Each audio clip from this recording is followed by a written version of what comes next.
शं वरुणः शन्नो भवत्पर्यमा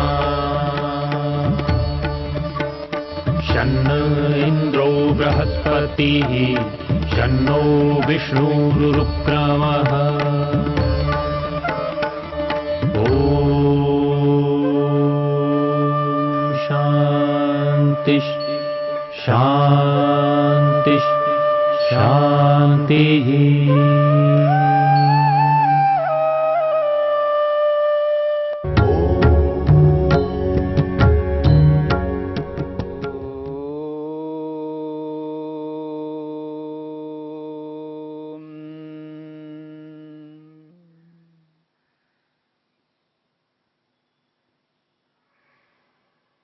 हमने जप की विधि को लेकर के विचार किया है।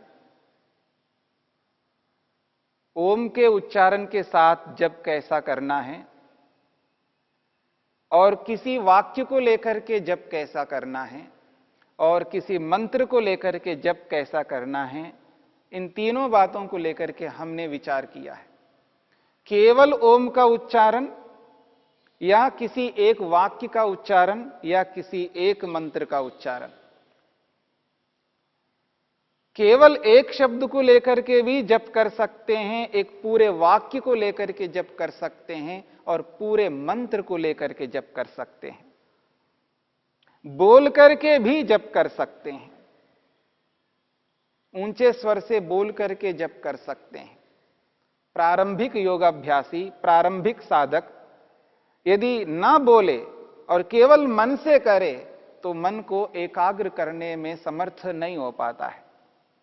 इतनी योग्यता नहीं होती है व्यक्ति के पास में कि वो मन से ही करे और अपने मन को इधर उधर के विषयों में ना ले जाए। मन को इधर उधर भटकने से रोकना है तो प्रारंभिक व्यक्ति को बोलना है, बोल करके करना है। जब वाणी का प्रयोग करता है उसका मन वाणी में रहता है और वाणी में बोलने वाला जो शब्द है, वाणी में जो शब्द उच्चरित हो रहा है और वो शब्द जिसके लिए पुकार रहा है, जिस ईश्वर को संबोधित कर रहा है, उस ईश्वर में उसका मन लगने लग जाएगा। और जब ओम का उच्चारण लंबे स्वर से करता है और उस काल में अर्थ को समझने के लिए उसको अवसर प्राप्त होता है और उस अवसर को पूरा अनुभव करता है और पूरा लाभ उठाता है, ईश्वर के स्वरूप को ठीक प्रकार से समझ लेता है। ईश्वर के रक्षकत्व को लेकर के, न्यायकारिता को लेकर के, उसकी दया को लेकर के, उसके अलग अलग गुणों को लेकर के जब वो जप करता है तो ईश्वर के साथ तादात्म्य हो जाता है, ईश्वर के साथ जुड़ जाता है। जब दो वस्तु आपस में जुड़ जाती हैं तो उसके साथ में और तीसरी कोई वस्तु नहीं रहती है। ईश्वर और परमेश्वर दोनों जब तादात्म्य हो जाते हैं, आत्मा परमात्मा के साथ जुड़ जाता है, तब ईश्वर का स्वरूप उसके सामने रहता है। जब परमात्मा के साथ आत्मा जुड़ता नहीं है, तादात्म्य संबंध नहीं बनता, यानी पूरी एकाग्रता नहीं बनती है, उसका पूरा का पूरा मन ईश्वर में लगा हुआ नहीं रहता है, तब जाकर के व्यक्ति इधर उधर के विचारों में लगा रहता है। जब बड़ी वस्तु, श्रेष्ठ वस्तु, उत्कृष्ट वस्तु जब सामने है और उसको यह भी पता है यह महत्वपूर्ण है और वो केवल वस्तु नहीं है, वो सर्वज्ञ के रूप में है, सब कुछ जानते हैं। जिस ईश्वर को अपने समक्ष यानी आत्मा के समक्ष अनुभव कर रहा है, प्रभु की उपस्थिति को स्वीकार करता है और केवल उपस्थिति के रूप में नहीं, ईश्वर को सर्वज्ञ के रूप में स्वीकार करता है, शक्तिमान, सर्वशक्तिमान के रूप में स्वीकार करता है। केवल ऐसा ही नहीं स्वीकार कर रहा है, उसको व्यापक के रूप में स्वीकार करता है। और जिस ईश्वर को व्यापक के रूप में अनुभव कर रहा है, जिस ईश्वर को सर्वज्ञ के रूप में अनुभव कर रहा है, जिस ईश्वर को सर्वशक्तिमान के रूप में अनुभव कर रहा है, ऐसी स्थिति में वो मन को ईश्वर से नहीं हटा पाएगा। बड़ी शक्ति के सामने छोटी शक्ति जो है डरने लगती है। अल्प जानकार व्यक्ति अधिक जानकार व्यक्ति के सामने डरने लगता है। पापी व्यक्ति पुण्यात्मा के सामने डरने लगता है। ये जो भाव है, श्रेष्ठता और निकृष्टता, अल्पता और अधिकता, जहां ये दो स्थितियां आती हैं, वहां पर जिसमें अल्पता है, न्यूनता है, जिसमें कमी है, किसी भी दृष्टि से, ज्ञान की दृष्टि से, शक्ति की दृष्टि से, किसी भी योग्यता की दृष्टि से, जब अपने आप को कम अनुभव करता है तो वो सावधान होता है। वह व्यक्ति सावधान होता है, उससे डरने लगता है। और केवल डर ही नहीं होता है, क्योंकि सामने वाले कोई डराने के लिए नहीं खड़े हैं, वो कुछ देने के लिए खड़े हैं। जो मेरे पास में नहीं है वो देना चाहते हैं। मेरे पास में आनंद नहीं है और ईश्वर के पास में आनंद का भंडार है, दया का भंडार है, करुणा का भंडार है, ज्ञान का भंडार है। कोई ऐसा गुण नहीं है ईश्वर के पास में जो भंडार के रूप में ना हो, अथाह के रूप में ना हो, अनंत के रूप में ना हो। एक भी ऐसा गुण नहीं है ईश्वर में जो अनंत ना हो, सीमित हो, ऐसा कभी नहीं हो सकता। प्रत्येक गुण अनंत के रूप में है, अपार, जिसका पार नहीं कर सकते, जिसकी कोई सीमा नहीं है। ऐसे अपार सामर्थ्य से युक्त ईश्वर के समक्ष हम खड़े हों, उससे निश्चित रूप से डर के साथ साथ यह भी अनुभूति होती है, यदि मैं ईश्वर से हटूंगा तो ईश्वर से जो प्राप्त होने वाला है वो प्राप्त नहीं हो पाएगा। जब व्यक्ति के समक्ष स्वार्थ दिखाई देता है तो कभी भी वो स्वार्थ को त्यागना नहीं चाहता, और आपके समक्ष आ चुका है, स्वार्थ होता है। और कोई भी आत्मा निस्वार्थ कभी नहीं हो सकता, जो आपने समझा है। हां, स्वार्थ दो प्रकार का होता है। स्वार्थ दो प्रकार का होता है। एक ऐसा स्वार्थ है जिस स्वार्थ को जो अपनाता है उसकी जो दृष्टि होती है, किसी को मिले ना मिले मेरे को मिलना चाहिए, किसी को प्राप्त हो या ना हो मेरे को प्राप्त होना चाहिए। ये जो स्वार्थ है इसको निकृष्ट स्वार्थ कहते हैं। और लोक में अक्सर हम देखते हैं इस प्रवृत्ति के कारण से दूसरों को दुख देना प्रारंभ हो गया है। और ये जो स्वार्थ है ये हानिकारक स्वार्थ है।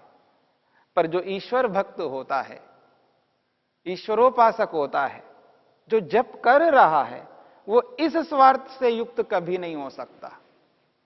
वो उत्कृष्टता से युक्त होता है, ऐसे स्वार्थ को अपनाता है। वो जो स्वार्थ है वो स्वार्थ इस रूप में होता है, मेरे को मिले ना मिले सबको मिलना चाहिए, और जो सबको मिलना चाहिए वो सब में मैं भी आ जाऊंगा।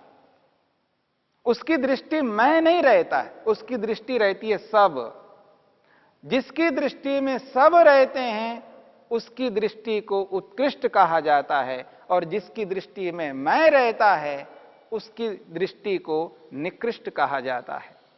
तो ये जो स्वार्थ है ये उत्कृष्ट स्वार्थ है, सबको मिलना चाहिए। जब सबको मिलना चाहिए ये भाव मन में आ जाता है तो वह व्यक्ति दूसरे को दुख नहीं दे सकता, दूसरे को कष्ट नहीं दे सकता, दूसरे को पीड़ित नहीं देख सकता, दूसरे को अभावग्रस्त नहीं देख सकता। और जब दूसरे को अभावग्रस्त नहीं देगा, उसको यह एहसास करता है कि इसके पास नहीं है, इसको मिलना चाहिए, उसके पास नहीं है, उसको भी मिलना चाहिए, सबको मिलना चाहिए। जब सबको मिल जाता है तो उसको भी मिल जाता है। क्यों? वो सब लोग खाली नहीं रहेंगे, वो सब लोग मिलकर के इसको भी देंगे, तो ये खाली कभी नहीं रह सकता। जब दूसरों को न देने की भावना रहती है, दूसरों को जब नहीं दिया जाता है, उस स्थिति में व्यक्ति अपने लिए सोचता है। जो व्यक्ति अपने लिए सोचता जाता है तो बाकी सब लोग उसके लिए कुछ नहीं सोचेंगे, और ऐसी स्थिति में हानि ज्यादा है, लाभ कम है।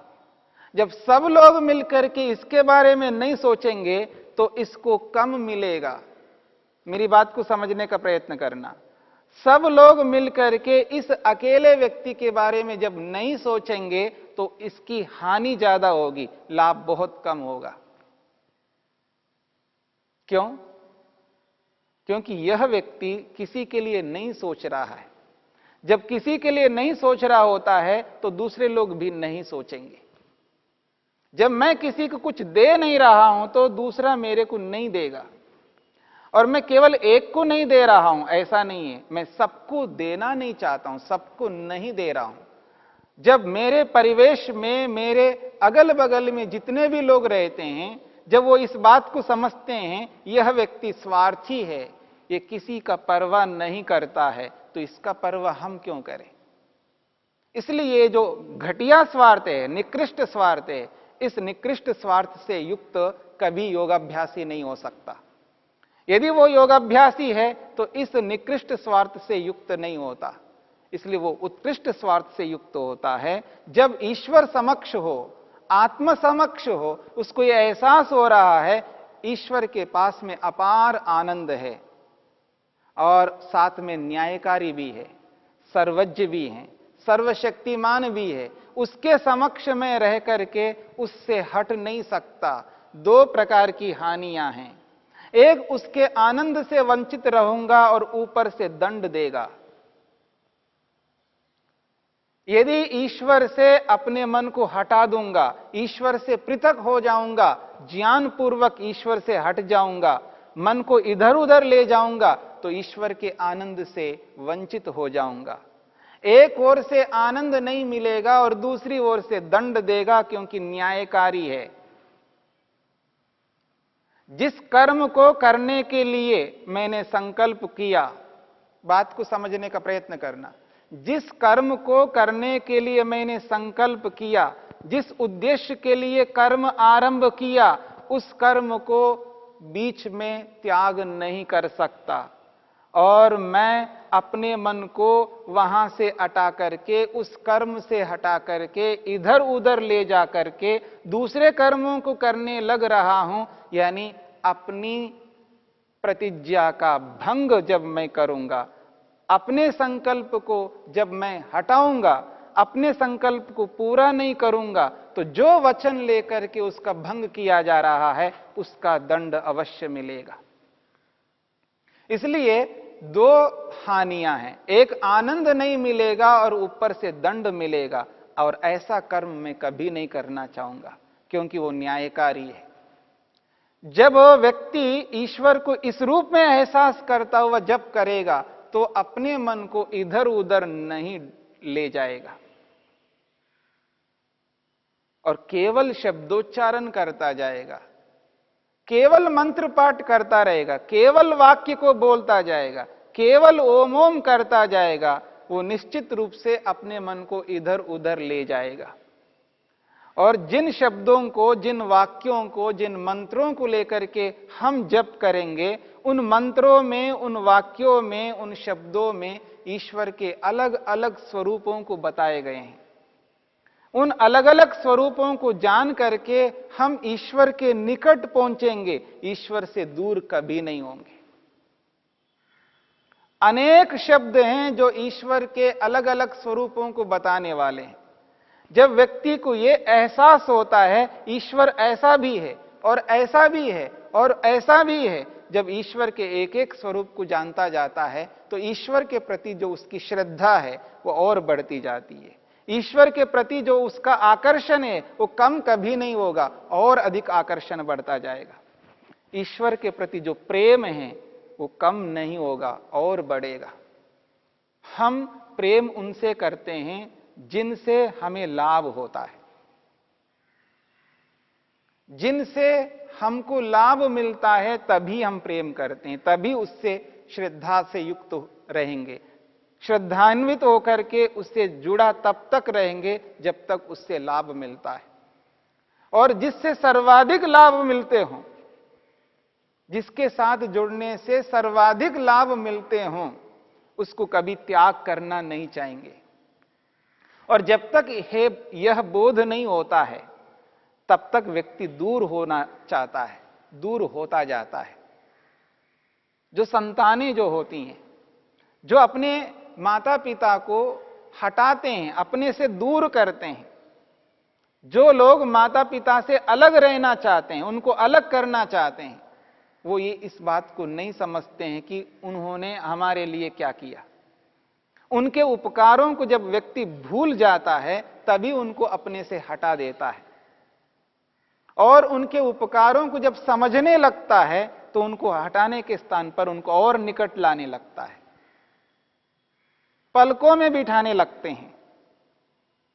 ठीक इसी प्रकार से ईश्वर के उपकारों को जानना होगा, और ईश्वर के उपकारों को जानने का माध्यम है जप।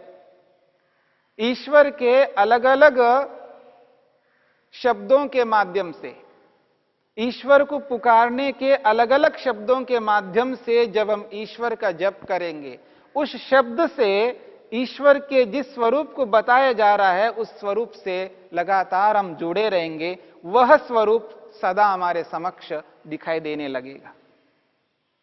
आज हम ईश्वर को व्यापक मान रहे हैं। शब्दों से जब बोलते हैं तो ईश्वर को व्यापक बोलते हैं, जब व्यवहार करते हैं तो ईश्वर को एक स्थान पर बिठा देते हैं। क्यों? जप नहीं करते हैं।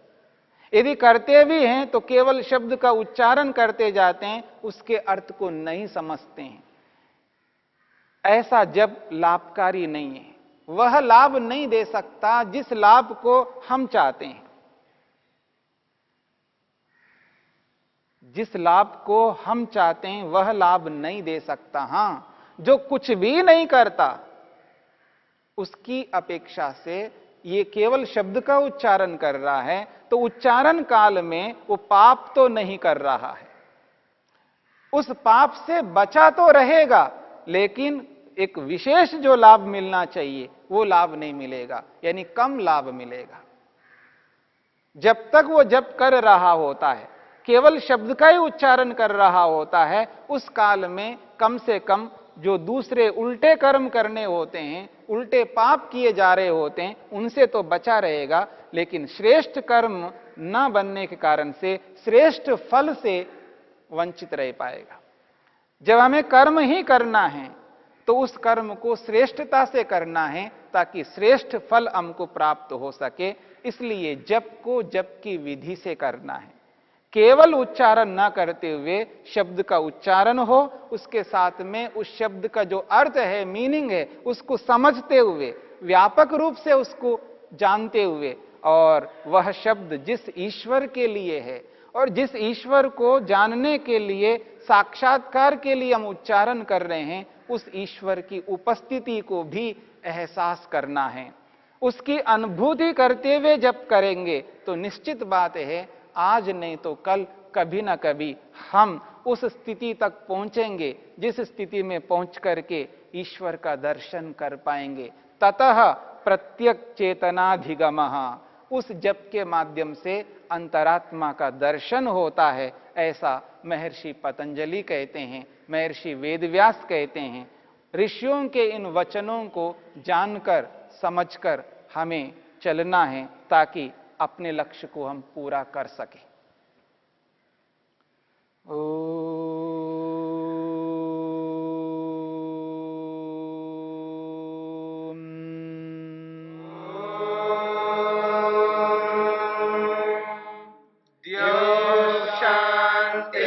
शांतिरंतरिक्षं शांति पृथिवी शांतिरापः शांतिरोषधयः शांतिः वनस्पतयः शांतिर्विश्वे देवा शांतिर्ब्रह्म शांति सर्वं शांति शांतिरेव शांति क्षमा शांतिरेधि। ओम शांति शांति शांति।